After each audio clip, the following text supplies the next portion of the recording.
വാശി പിടിച്ചപ്പോൾ കുഞ്ഞനുജത്തിക്ക് വേണ്ടി വാങ്ങിയ നെയിൽ പോളിഷിന്റെ പുറകുവശം പരിശോധിച്ചപ്പോഴാണ് ഈ ഞെട്ടിക്കുന്ന സത്യങ്ങൾ ഞാൻ മനസ്സിലാക്കിയത്. നിങ്ങളുടെ മക്കളോ നിങ്ങൾക്കറിയുന്ന പെൺകുട്ടികളോ ഇത്തരം നെയിൽ പോളിഷുകൾ ഉപയോഗിക്കുന്നുണ്ടെങ്കിൽ നിങ്ങൾ ഈ വീഡിയോ ഒരിക്കലും സ്കിപ്പ് ചെയ്യരുത്.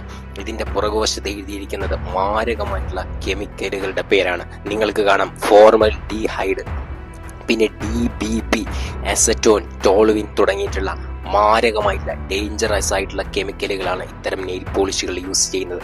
നമ്മൾ ആ നെയിൽ പോളിഷ് യൂസ് ചെയ്ത് ഭക്ഷണം കഴിക്കുന്ന സമയത്ത് നമ്മുടെ ഉള്ളിലേക്ക് ഇത്തരത്തിലുള്ള മാരകമായിട്ടുള്ള കെമിക്കലുകൾ പോവുകയാണ്. ഇതിലെ ഫോർമാൽ ഡീഹൈഡ്രേറ്റ്, ടോൾവിൻ പോലെയുള്ളത് അകത്തെത്തിക്കഴിഞ്ഞാൽ അതിന് ഒരു മയക്ക് വരുന്ന സ്വഭാവം ഉണ്ടായിരിക്കും. ഇത് നമ്മൾ ഉപയോഗിക്കുന്ന വൈറ്റ്നറുകളിൽ യൂസ് ചെയ്യുന്നുണ്ട്.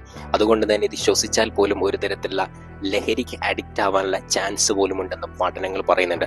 അത്രയും ഡേഞ്ചർ ആയിട്ടുള്ള കെമിക്കലുകളാണ് ഇത്തരം നെയിൽ പോളിഷുകൾ യൂസ് ചെയ്യുന്നത്. ഇത് യൂസ് ചെയ്ത് കഴിഞ്ഞാൽ ക്യാൻസർ മാത്രമല്ല, മസ്തിഷ്കത്തിന് തകരാർ, ബ്രെയിന് തകരാർ സംഭവിക്കും, പഠന വൈകല്യം ഉണ്ടാവും. മാത്രവുമല്ല ശ്വാസനാളത്തിനുള്ളിൽ ചുരുങ്ങൽ സംഭവിക്കാം, താടി സംബന്ധമായിട്ടുള്ള ന്യൂറോളജിക്കൽ ആയിട്ടുള്ള ഇഷ്യൂസ്, ഇത്തരത്തിലുള്ള എല്ലാ പ്രശ്നങ്ങളും ഈ നെയിൽ പോളിഷ് കൊണ്ട് ഉണ്ടാവുന്നുണ്ട്. സോ മാക്സിമം സഹോദരിമാരിലേക്ക് ഈ വീഡിയോ ഷെയർ ചെയ്യുക. ഇത്തരത്തിലുള്ള ഉടായിപ്പ് കമ്പനികളെ കുറിച്ചും അവർ നടത്തുന്ന ഇൻഗ്രീഡിയൻസ് എന്തൊക്കെയാണെന്നതിനെ കുറിച്ചുള്ള വലിയ പഠനം നടത്തിക്കൊണ്ടിരിക്കുകയാണ് മാൻ മിഷൻ. സോ മാക്സിമം ആളുകളിലേക്ക് എത്തിയ ഈ ഒരു പേജ് എല്ലാ ആളുകളും ഫോളോ ചെയ്യാം. താങ്ക്